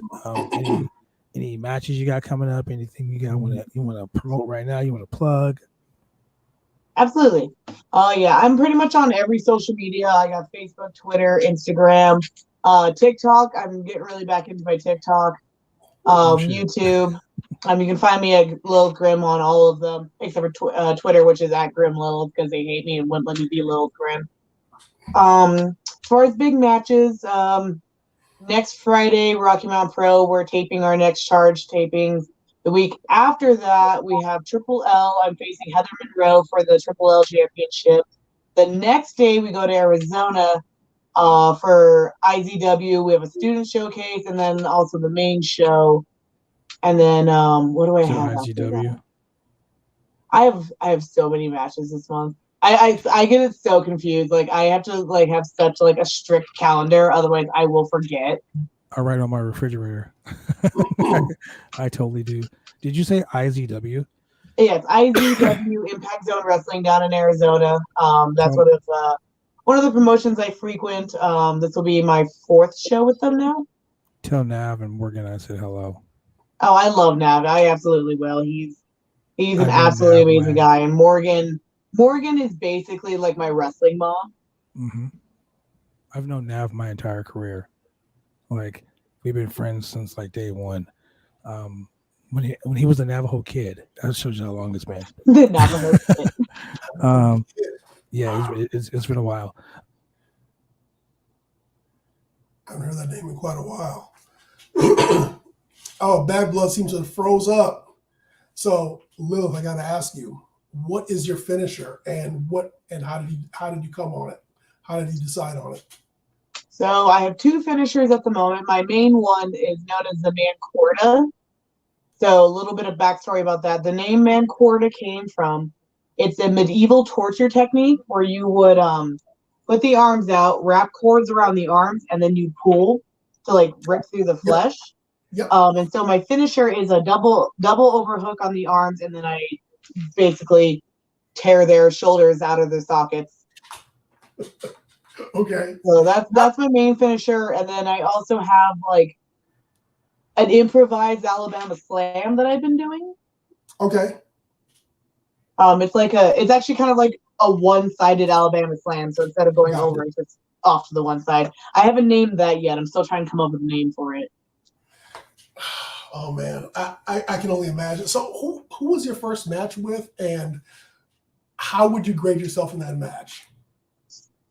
My first match, so that was June of last year, was with Heidi Howitzer, and it was a first match. It's a first match. It wasn't as bad as some first matches as I've seen, but I definitely I watched that match back quite often to kind of remind myself how far I've come. It wasn't bad. It wasn't great, but it wasn't bad. That is really cool. There's a lot of us out here who, we're just fans. We see it. I think a lot of my friends when we were kids, it's like, what do you want to be when you're younger? An astronaut, a cop, a wrestler, and there's only so many people who follow that dream. And how exactly, you came to a fork in the road and you decided to do professional wrestling. So I guess what were your other options at that point in your life? So at that fork, I was currently doing burlesque. Burlesque is actually how I got into wrestling. So I was a burlesque dancer for 6 years. Was currently going to school for welding and blacksmithing. I've been in bands. I've been a chef. I've been a singer.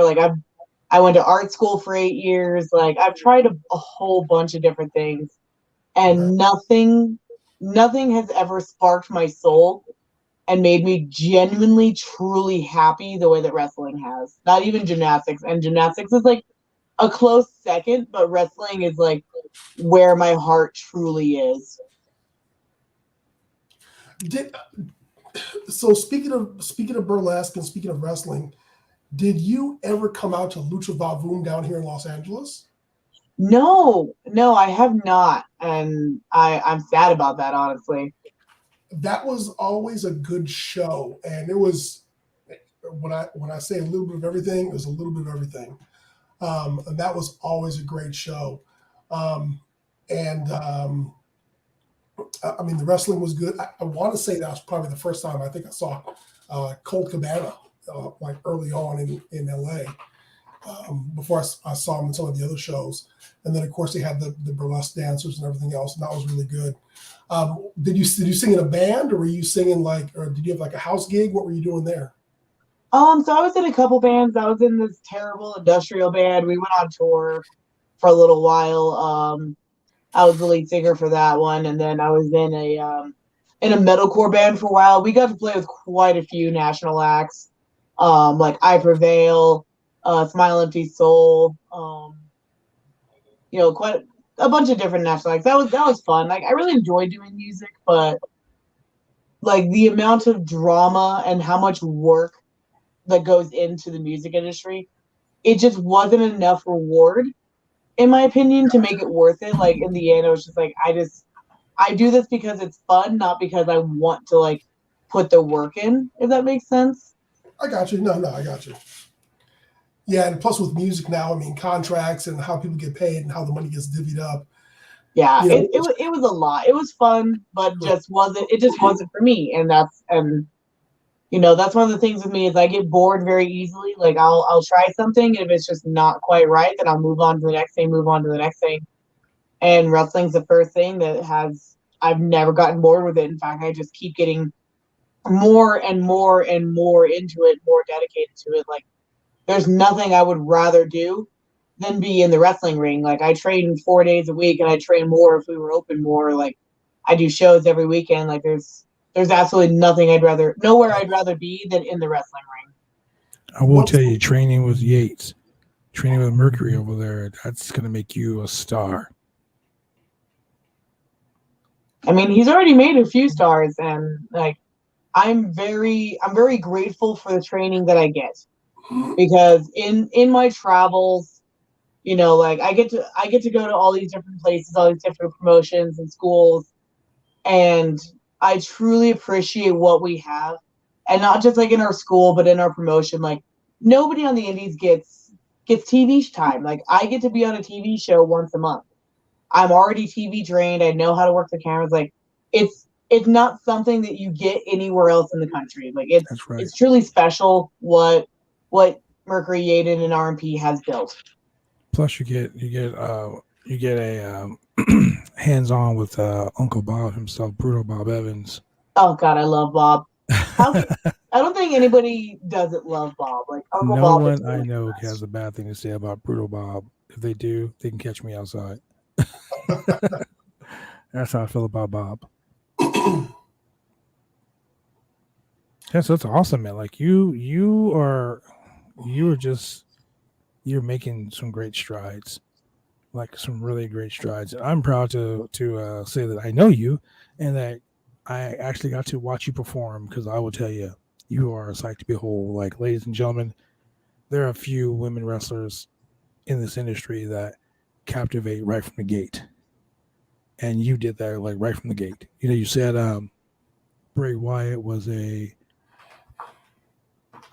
would you say he was an inspiration to begin into this industry? Well, you've taken the whole Lady Fiend gimmick and done a whole lot better than Alexa Bliss, I'll tell you that. I'm just shooting a little bit of chemical, Jullian. You know me, man. I like to come with the gut shot. But realistically, you're pretty good. There's always a door open for you at BCW Worldwide. I'll tell you that right now. So when things get calmed down and shit starts going back to normal, I believe the booker at BCW, someone I know, I'm real close to him. Like, I literally see this guy every day, every fucking day. Like, he's like always around me. When I see him, I will let him know that you are a phenomenal talent, and you are, I'm pretty sure, more than welcome to come to Portland, Oregon, BCW Worldwide, any day, anytime. No video needed. I'll go ahead and co-sign for you. I'm pretty sure he'll listen to me. Well, thank you. No worries. With that being said, ladies and gentlemen, thank you very much, Lilith, for joining us here.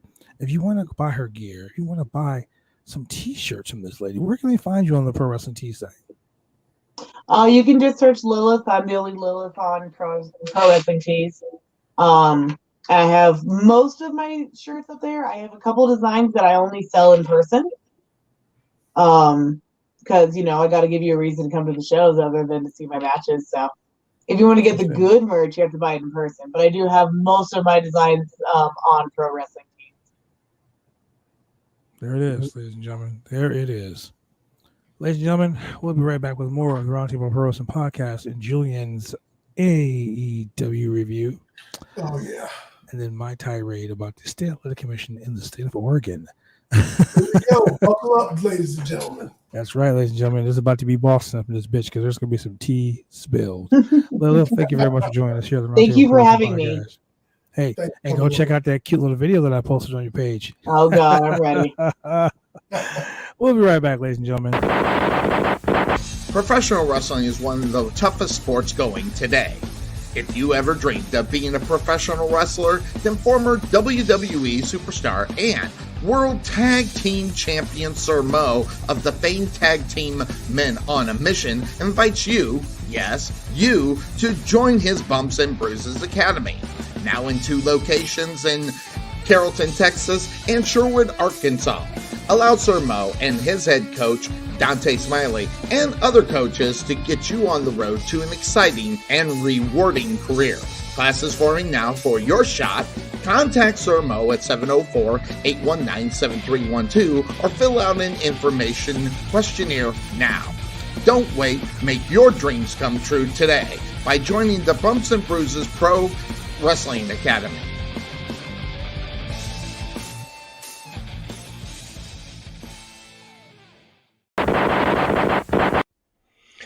Hi, this is James Beard with SWE Fury, and you're watching the Roundtable Pro Wrestling Podcast. Wow. That was All interesting. right. Shout out Full gimmick. I love it. I love Right. it. Shout out to my boy Raj Geary over at WrestlingInc.com. He is the guy breaking all the fucking news for professional wrestling right now. Go to www.wrestlinginc.com. Tell Raj Geary, your boy the franchise, said hello. Weird fact. Today, Hulk Hogan has gone around the planet 68 fucking times. Hogan is 68 years old today. You want to know what my favorite Hogan moment was? When Booker T said that he was coming for him. I'm coming for you. My favorite Hogan moment of all time was when everybody threw shit in the trash in the fucking ring, and Hogan was like, "You can stick it, brother." Joining the NWO. That was the best Hogan moment ever. I became a Hogan fan that day. But fuck Hogan. Anyway, happy birthday, you piece of shit, Hulk Hogan. Macho Man was right. There's lust in your eyes, Hogan. Yeah. Anyway, shout out to Mindy Easton. Yeah, Mindy, welcome to the Roundtable Pro Wrestling Podcast, girlfriend. That, ladies and gentlemen, is the wonderful Sunny Days, my favorite lady wrestler in all of BCW worldwide. But with that being said, Chemical Jullian. Yes, sir. Today is the day. Today's the day. It's Wednesday. And you know what that means. Today's AEW Wednesday. That's right, AEW. Jullian, kick it off, man. Let's talk about the very first match all the way up until the main fucking event. Oh, man, so what kicked off the show today? The first match of the night was that Lucha Bros? Of course, it was the Lucha Bros. Storyline wise, the Lucha Bros gimmick is over. Lucha Bros been over for a minute. We get that. Lucha Bros are always over, man. It used to be like anybody but Roman. It used to be like anybody but Roman. I'm gonna say nobody but the Lucha Bros. Nobody but Penta. Penta needs to fucking be in a major storyline. That guy is fucking phenomenal, man. He's there. It's crazy. Ricky Starks is another one, dude. Like, can I tell you? I used to not like Ricky Starks. And why is that? Because I thought Ricky Starks was a dick. Like, I literally just looked at Ricky Starks like he was a piece of shit. Like, I didn't like him. But is it because he was he being too much of a heel, or you just personally just didn't like? I'm a heel. I'm a badass motherfucking heel. I talk shit to the best of them, so that's not it. I just think that I don't know, man. He just didn't fucking like gel with me. You know what I'm saying? Like, okay. But I listened to a podcast that he was on. It was an oral session with Renee Young, and dude, I'm just gonna say this: #manifest. That dude is such a fucking positive influence, dude. Like, I left that podcast like, I'm gonna tweet him right now. I tweeted him. I'm like, dude, thank you very much for being such a positive person. So the first match on the show was Darby Allen versus Daniel Garcia. Yeah. I don't know, man. I think that's a pretty good match. I mean, Garcia looks like a legitimate, like I don't know how I can describe him. He looked like I don't know, man. He's great. He's good. He's fucking good. He's pretty Garcia is good. I mean, definitely keeps your attention. I just gotta say that Darby Allen is he's enjoyable to watch. He always has been, and he's got I guess you could say that they have a complementary style. But Darby Allen is always he's also that guy that is going to always catch a lot of lumps. He's the dude. He's the babyface that's going to get beat up a lot. Yeah. I will tell you this: Darby Allen's first professional match was in the BCW Worldwide Ring, Portland, Oregon. Just saying, BCW breed stars. The second match on the card, I don't understand like this whole like for me the name sounds stupid, but tonight the HFO, the Hart Family Office, took on the Best Friends. Yeah. Now Orange Cassidy. Not the Hardy Family Office. The Hardy Family Office. So yeah, the stupidest fucking name ever. Private Party and Matt Hardy, which is really funny. So if you probably haven't watched AEW in let's say 6 months, you probably wouldn't recognize Private Party because they're not doing the solo cup stuff anymore, and they look a little bit more refined, I guess if you want to call it that. What they're doing with Matt Hardy, I don't know, but okay. Well, I'll tell you this. Matt Hardy, you know, Matt Hardy is legit, okay? Like he's legit, dude. He's the legend, you know. He's been around for a long fucking time. And he's come up with some great things. Like he's very imaginative, but the Hardy Family Office, like just the name's fucking stupid to me. Like I can't get past that part. Like you can be like, the match is 5 stars. Hardy Family Office. That's all I'm gonna remember. Like why? But you know, like it's crazy.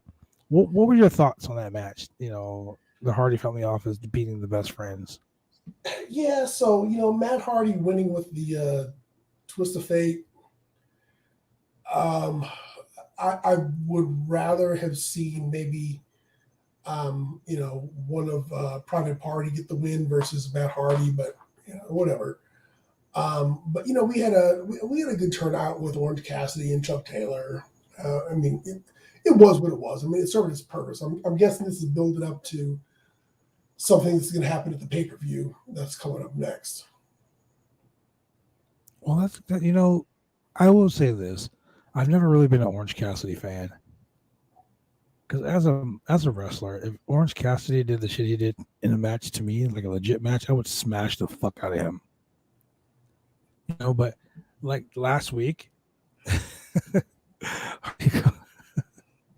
Orange Cassidy goes up to Sting. He does the thing to Sting. Yeah, Sting does it back to him, and I'm like, that's funny as shit. You know, it's one of those things that you kind of just got to go with. You know. It's entertaining. You know, he's entertaining. It is what it is. I could never really look at him as a legit wrestler. You know what I mean? But then, like, he's so over. It's funny. Another thing. Yeah, but the thing is, though, I mean, but then when he does, I don't want to say break character, but when he does, you know, take off the elbow pad and you know decide to hit some of the more traditional moves, you know, versus doing the whole the kip up with the hands in the pockets all the time. You know, he looks good in the ring when he does it. So now the Hardy Family Office wins that. But tonight, the match that really got my attention, and I mean, there's a lot of matches that got my attention, but this really got my attention. It made me laugh out loud. Like Chris Statlander is fucking amazing. Okay. She totally just beat Nyla Rose like there was like no tomorrow. She did. You know, Chris Statlander totally destroys. You know, but you know what? I totally screwed up. The Elite was the first match against Dwayne Martin and the Side Up Brothers. The Bucks and Omega. Yeah, that was. I caught the tail end of that match. They destroyed those guys. It was ridiculous. Trios match, as they call it. But after that, after the first match, the very first match in AEW Rampage history is set. And I'm glad it's on Rampage. I'm glad it's not at the fucking pay-per-view. And it's going to be Christian Cage versus Kenny Omega. Christian. Yeah. Now, here's the thing. You've been building in AEW over WWE all day, every day when it comes to this shit. Storyline. AEW has been building Kenny Omega versus Hangman Adam Page for 2 fucking years. That is correct. I was like, if they scrap this fucking match and put Christian at the pay-per-view, I will be done. Like AEW is not going to WWE it. Okay, like I watched WWE fucking shit the bed time and time and time and time and time and time and time and time and time and time and fucking time again. But if they did that shit here, I'm like, AEW, I'm fucking done. No, I mean, they seem pretty set on that path. I mean, they seem like they're still steamrolling straight towards Hangman Page versus Kenny Omega.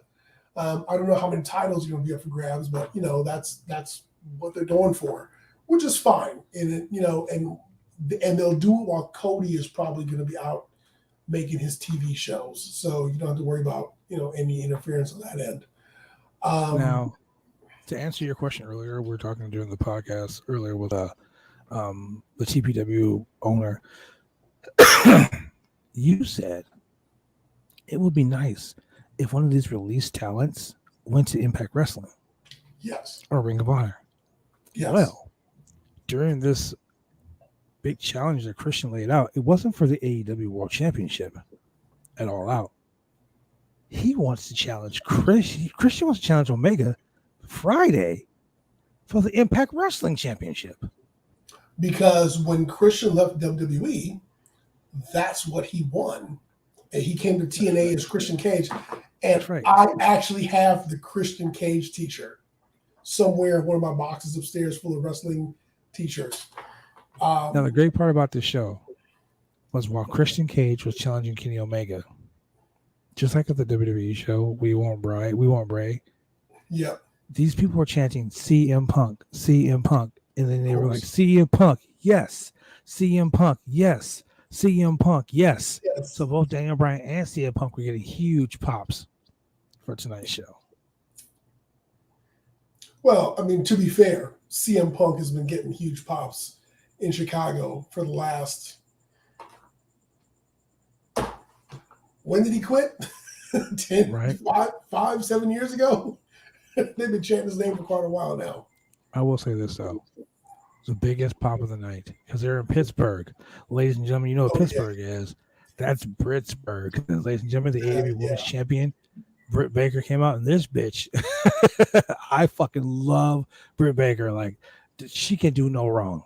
And Adam Cole, you made a good decision. Over like Rover. Bro. And she's a heel, but she legit, bro. If she came out and shoot a promo, she could run for mayor of Pittsburgh and win. she's that over, man. So you watching the interview tonight, you wouldn't think that she's the heel, and especially when Red Velvet ran out. Red Velvet is the heel. I was like, how does this happen? I'm like, she's out here stirring shit up. How does this happen? Yeah. Yeah. I'm like, okay, so it's pretty clear that Britt Baker is the face. At least in Pittsburgh, she's the face. But she's over. Like she's over in a way that is totally unexpected. Like for me, the best line she ever said was when she said, "And you know what, Tony Khan, why don't you take some of that Tony Khan, that Khan coin, and maybe we could run a show over in Saudi Arabia." I was like, damn. I was like, okay, Britt Baker, you just did that shit. She is so good on the mic, bro. She's good on the mic. If she can just stop getting injured. Yeah. I mean, Adam Cole. Adam Cole's the same way. Adam Cole was perfect on the mic too, same way. So that's where Britt get it from, or that's where Adam get it from. Either or. Like, she is fucking amazing.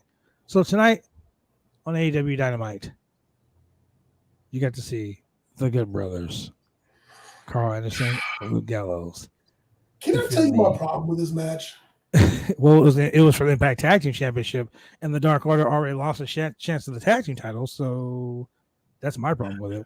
So two things. So number one, Stu Grayson, I thought I was looking at this guy like, did WWE fire one of the War Raiders, or what do they call them, the Viking Raiders or whatever? Is he like their third skinny brother? Like, just Hey, Stu Grayson is very he's aggressive. Yeah, Like, he's with very purpose. Viking Raider-ish, but I mean that's fine. And Evil Uno, but dude, I gotta say that. So Evil and Stu hit their, they hit the finisher, and of course the machine gun kicks out of it, and then there's a smudge back and forth, some cheating going on, and then the Good Brothers hit a magic killer, not even a good one. I mean, they totally phoned this one in for the 1, 2, 3. And I was just it was lackluster, to be honest with you. And so, I mean, you can only assume that, okay, they're saving it for an Impact tag team to come in and take it from them. I mean, like, if somebody can come from Impact, maybe we'll get Eric Young and what's his name come from WWE. We'll get a rebuilding of Sanity. Oh, Alexander Wolf. Yeah. I don't know, man. I mean, tonight's match was. I mean, for me, the big pop. There are 2 big pops for me. One, Luke Gallows has tassels on his gear. Come on. Luke Gallows with tassels on his gear, bro. That is so Kevin Nash. Yeah. Secondly, the what does he call himself? The Elite Hunter, Frankie Kazarian. Yes. Straight shit, good shit. But dude, the Big Show, Paul White is back as a wrestler. Saw that, yeah. So I mean, first off, Tony Schiavone was in the Marshall ring. attacked Shivani's kid. So here's the funny part about that. So, I've been watching AEW sporadically, and so this whole thing about the apology, I missed that part. And so, here's Tony Schiavone, they bring in his son, but when they brought his son in, I was like, well, this ain't no kid. I mean, this is a grown-ass man. So I didn't really have a whole lot of sympathy for him when they just dragged him in the ring and started whooping his ass. I was like, hey, man, why don't you just fight back? Shit, you look kind of big. You look like you are in the wrestling business. You could handle yourself. Why don't you do something? But thank God Big Show didn't turn heel. Right? If he didn't choke on Tony Schiavone, I'd have pissed my pants. He didn't turn heel, and he didn't start crying. Right. Or Vicky Guerrero to smack his ass. Ladies and gentlemen, those crazy shit you see in professional wrestling, I'll tell you, it's a fucking, it's a landscape. It's a landscape, I'll tell you that. It was interesting. The fourth labor. Chris Jericho defeats Wardlow. Yes, Wardlow versus Jericho. I don't know if Jim Ross fucking. I don't know if Jim Ross was smoking some weed, or if he was drunk off some fucking JR barbecue sauce or something. But he referenced the fucking Undertaker, bro. Dude, I wish somebody would call Jericho and tell him, "Hey, that's not the Walls of Jericho. That's a Boston Crab." Yeah. The legit Walls of Jericho, when you actually had somebody on their neck and that shit was twisted to the side, that was legit. I love that. That was WCW Chris Jericho right there. I was lying for Chris Jericho. That was the Walls of Jericho. This is a fucking Boston Crab. And so you know what? I remember Wardlow from the vignettes when he was like at an airport parking lot, just kicking the shit out of some dudes. Yeah, 6 or 7 dudes. Yeah. And he just did not live up to that tonight. No. I honestly think that after the Hoovy match last week, if it were me and I were booking this, I would have been like, you know what? We play games with a fucking teen warrior. That's what Juventud means, youth warrior. We play games with a youth warrior. Now let's get serious for a moment. And your next opponent would be Lance Storm. Bro, I would have did that shit. Because this match would have been way better if it was Jericho versus Lance Storm. I mean, just I'm a little biased because of Canadian, the Canadian thing, but Lance Storm, Chris Jericho, fucking would have been amazing. This fucking abortion of a match. And ladies and gentlemen, I apologize for using that language, that tone, but this match was a clusterfuck on top of a shitstorm, on top of a dumpster fire in 2020. That's how fucking bad it was. Wardlow is the shits. Man, a Lance Storm appearance would have been a mark out moment of the year. It would have been great. It would have been great. And someone made a comment about this. The fifth labor in the labors of Jericho, the fifth final labor is MJF. Why? Do you know if you and I are having this match and I say there are 5 labors you have to complete, like Hercules had to do? Yeah. 5 labors you have to complete to get to me, the big boss. It's like a fucking video game. You gotta beat 5 levels to get to the big boss, right? So if you gotta beat 5 levels to get to the big boss, why is the big boss level 5? That makes no fucking sense.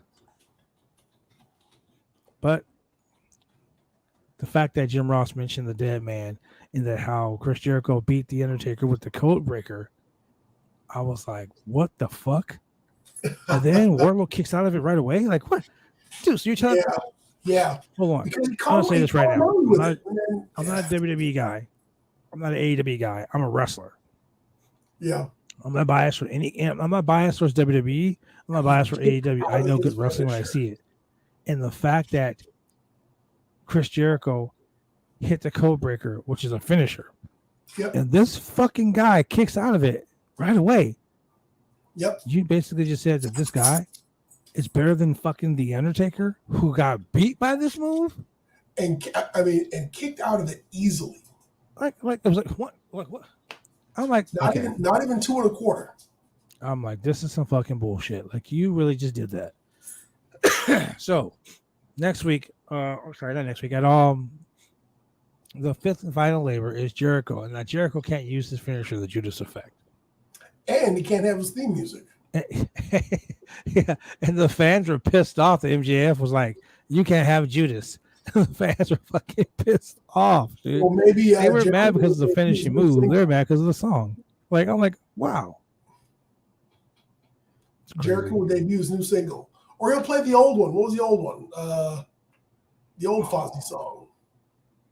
Oh no! Break down the walls of Jericho. Break the walls. Yeah. I mean, he owns the song. He sang the song, so yeah, that would be fun if he came out to that. It would have been funny if he came out when he wrestled Hoovy. If he came out with the fucking Lionheart gear with his hair in that little fucking ponytail, dude, right. I would have marked the fuck out, dude. You would, man. It would have been 20-year-old me all over again. That would have been great. I would have been excited. But yeah, so Chris Jericho, next week versus MJF, ridiculous. But this show, being at what it was 100 times better than Monday Night Raw. Yeah, so Monday Night Raw. Let's start with the good. There was a good there. There was a good. The ending. When it was over in the credits. So on the good side, my man Bobby Ashley, that's what we call him. Bobby Ashley is still our champion, and hopefully will dismantle Goldberg at SummerSlam. Goldberg's winning in 2 minutes. The bad. There's a lot of bad in the middle. I'm a fan. I've been a WWE fan. I'm a wrestling fan, but I've been a WWE fan for a while. There's a lot of bad in the middle. The whole Drew McIntyre and the sword thing is just stupid. What's his name? Jinder Mahal and his 2 buddies running scared from a freaking sword.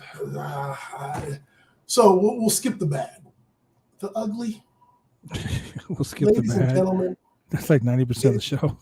Ladies and gentlemen, when I tell you that the age of Hocus Pocus should be over. Oh my God, yes. Let the shit go. You fucking killed the Fiend at Mania. Let Hocus Pocus should have ended with the retirement of the Undertaker. No more lightning from the fingers. No more coming from hell underneath the ring. No more lights coming off and people appearing here and appearing there and popping here and popping there. Let this shit go. Let it go. Can't, I love Trey White. I get the Firefly Funhouse. That was like your seat. Vince doesn't want to let that go. Puppets. But talking puppets at the ring. No talking puppets at the ring. People appearing. Fucking winking baby dolls on the corner. What?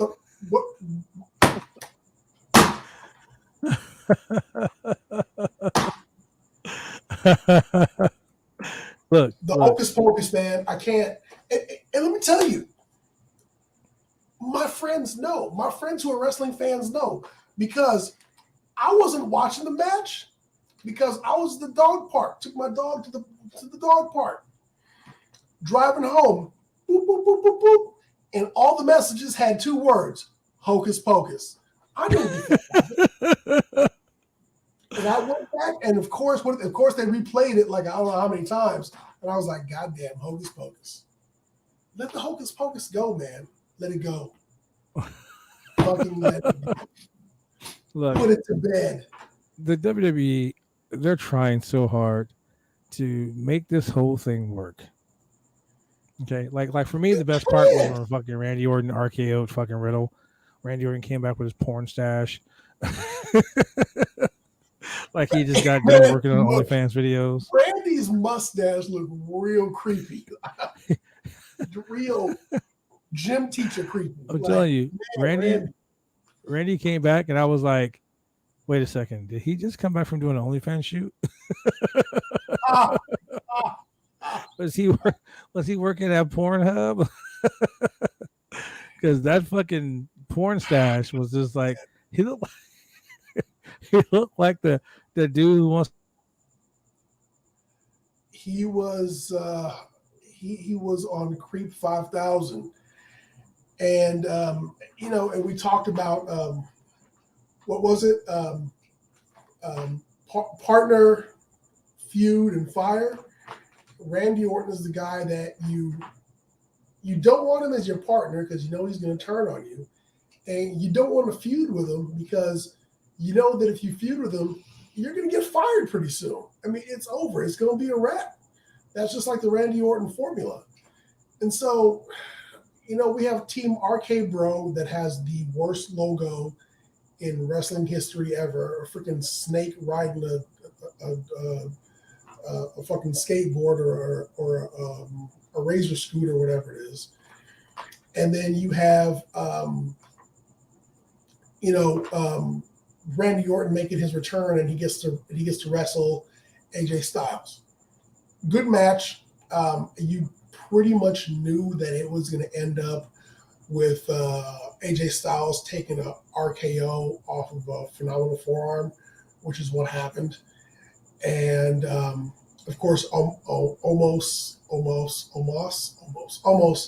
of course, got involved. Riddle jumps on his back, whatever, and of course, Riddle hops in the ring, and hey, Randy, we're buds. Let's celebrate, bro. And hey to the crowd.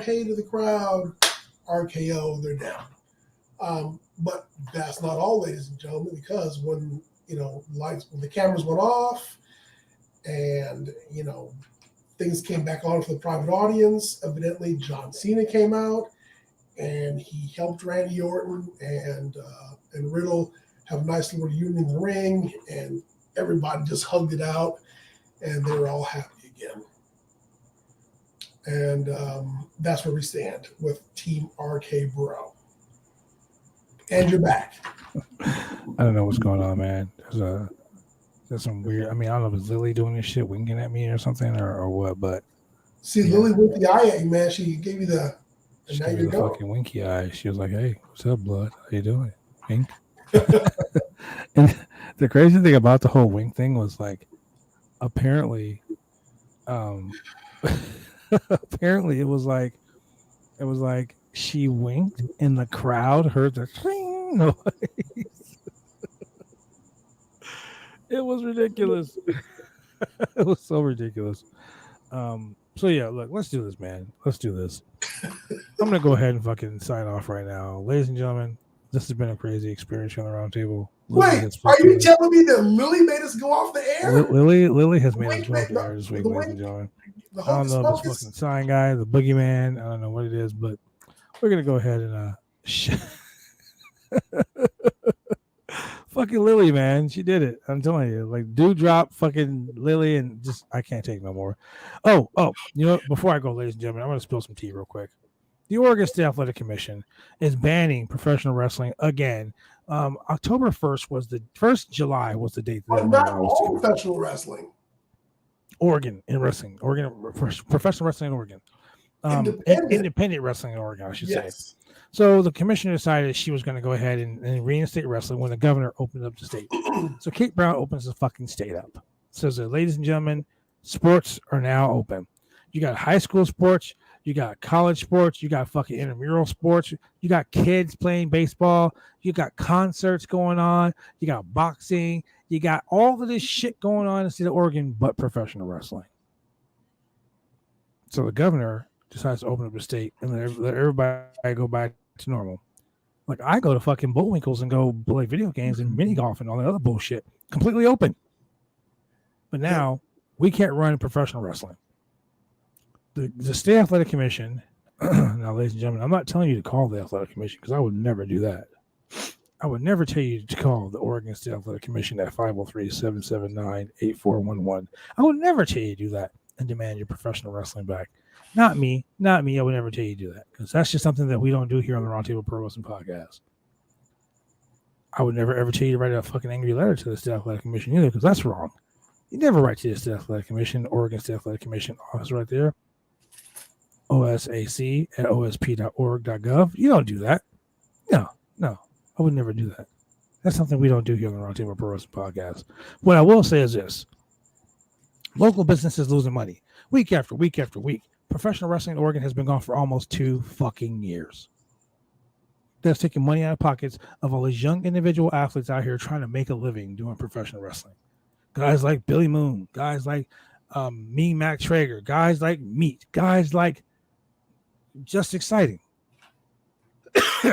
Mindy Easton, your boy the franchise. How's JB gonna get his moonshine? I mean, he makes that shit in his toilet, so I mean, you know, it is what it is, I guess. But the point I'm trying to make is, if you can have all these other sports, boxing, football, amateur wrestling, if you can go to a gym with hundreds of people working out in fucking machines, if little kids can play tackle football, why can't we have professional wrestling in the state of Oregon? DOA, NWWA, Power Pit Pro Wrestling, PMPW, Timber Pro Wrestling, BCW Worldwide, WC. These are all wrestling companies in the state of Oregon that men come and travel from around the country to make their mark here in this legendary state for professional wrestling. The places that Don Owens, C.W. Bergstrom, the Grappler, Rip Oliver, your boy the franchise, people that bled, that built this legacy of professional wrestling here, are now being robbed. The fans that come out every week, the fans that call our hotline week after week after week, the fans are begging for it. If you have to wear a mask, wear a fucking mask. Get yourself vaccines. But please stand up for independent pro wrestling here in the state of Oregon. Fuck it. Around the world, stand up for independent wrestling, because without independent wrestling, you won't have the WWE. You won't have Impact Wrestling, Ring of Honor, AEW, fucking New Japan, AAA. You won't have all these companies. GCW. You won't have any of these companies. MLW. All these places without indie wrestling. Stand up for indie wrestling. So, with that being said, ladies and gentlemen, You can follow the Roundtable Pro Wrestling Podcast on Twitter at the Roundtable Pro Wrestling Podcast. To support the channel, we always love you to support the channel, ladies and gentlemen. You can go to https://anchor.fm/the Roundtable Podcast /support. We love the help. Jullian, why don't you tell them they can watch us on TV every week? Ladies and gentlemen, you just go to Xfinity CenturyLink TV Portland in the Oregon area, Monday, 10 p.m. on Channel 11, Xfinity TV and CenturyLink TV. Tuesday at 10 p.m. on Channel 22 and Channel 8002. On Wednesday at 9:30 p.m. on Channel 23 and on Channel 8003. We're everywhere, ladies and gentlemen. If you want to look at us, if you can't watch the podcast and you can only listen to the podcast, now, ladies and gentlemen, I'll tell you, I'm so impressed by our listeners. Like, you will be amazed. Like, we're on Amazon, Google, Apple, Spotify, Pandora, iHeartRadio, all the major platforms around the country. You can watch the Roundtable Pro Wrestling Podcast. You can listen to us. You can watch us on YouTube. You can watch us on Twitter. You can watch us on Twitch. But look, I'm going to show you guys something. I usually don't show this on the air because, quite honestly, this is like a private business matter I shouldn't be showing. But I go through our analytics every week. I like to see where people are downloading, where people are listening to us. Because the ones that don't watch the show live listen to us every week. We're over 123,000 downloads for the year so far. I was totally shocked when I saw that. Like, my mouth dropped. I'm like, oh my God, people listen to us everywhere. So I contact Anchor FM, which is ran by Spotify, and I say, hey, can you do me a favor? I'm really confused as to how the analytics work. Can you tell me how the analytics work? They said, and I quote, for every 1% you see on your analytic, that's 1,000 views and 1,000 downloads, like a listening downloads, right? I say, okay, so the percentages are actually like the 1,000. So, like, for instance, if you got 72%, that's 7,200 listeners. So 7,200, listeners, right? So I'm talking to Tony DeBurns, my co-host and co-producer, and we were trying to figure out how we can show the analytics. Now watch this.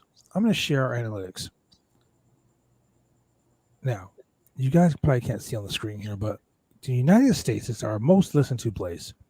9,600 people listen to us a week. Gotcha. In Canada, 1,000 people. France, 1,000. India, 1,000. Egypt, 1,000. The fucking United Kingdom, 1,000. Italy, 1,000. Saudi Arabia, 1,000. Singapore, 1,000. Finland, 1,000. The Philippines, 1,000. Portugal, 1,000. Bangladesh, back in the house, 1,000 people listen. But Qatar, are you fucking serious? Like, we're listening to around the world to every week.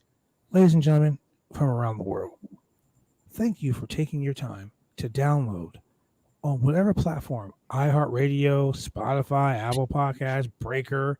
Like I said, we're on 70,000, seems like. And most of our people that listen to us are male, 72%, 22% female. But then, like, our top demographic is 35 to 44. So adults listen to this podcast on Spotify. That's just on Spotify. That's not anywhere else but on Spotify. But for the ones listening to us in like Bangladesh and Portugal, the Philippines, Qatar, Finland, Saudi Arabia, the UK, Italy, Egypt. Like, honestly, ladies and gentlemen, do they have? I didn't know they had TVs in Bangladesh. Like, where the fuck is Bangladesh? All they use a smartphone and a downloadable service. Man, I mean, I'm just saying, like, ladies and gentlemen, we are so fortunate that you guys take your time every week to listen to the Roundtable Pro Wrestling Podcast. I thank you. I'm so humbled at the fact that people around the world take their time to listen to this crazy ass dude run his mouth about the week in pro wrestling. So, with that being said, thank you once again. I'm humbled, and Tony is humbled. Mr. Jullian to my right, humbled. You guys take your time every Wednesday night, 8 p.m. Pacific Standard Time, or whatever time you download this. Thank you for making us one of the most listened to podcasts on Pandora, Amazon Music, and iHeartRadio this week. We had 11,000 downloads on iHeartRadio last week. Freaking amazing. Like, I'm so shocked and like bewildered. Like, I look at the analytics every day and I'm thinking to myself, okay, someone made a typo. Someone made a mistake. It ain't that many people. Someone screwed up. But then I start thinking about it, like, wow, we really are listened to by a lot of people. So, ladies and gentlemen, thank you for listening to us, for watching us, for putting up with our craziness, our funny games. Sometimes we have a lot of news. Sometimes we just shoot the shit. But we do it for your entertainment. So with that being said, I'm your boy, the franchise player, Double B Bad Blood, the OIWA North American champion, the host with the most, and your boy right here, Chemical Jullian. Jullian, tell them where they can find you, my man. You can find me at Chemical Jullian on Twitter and Instagram. And once again, I'm just a chemical engineer who happens to be a wrestling fan. I'm enjoying it just like the rest of you. You know, he says he's a chemical engineer that happens to be a wrestling fan.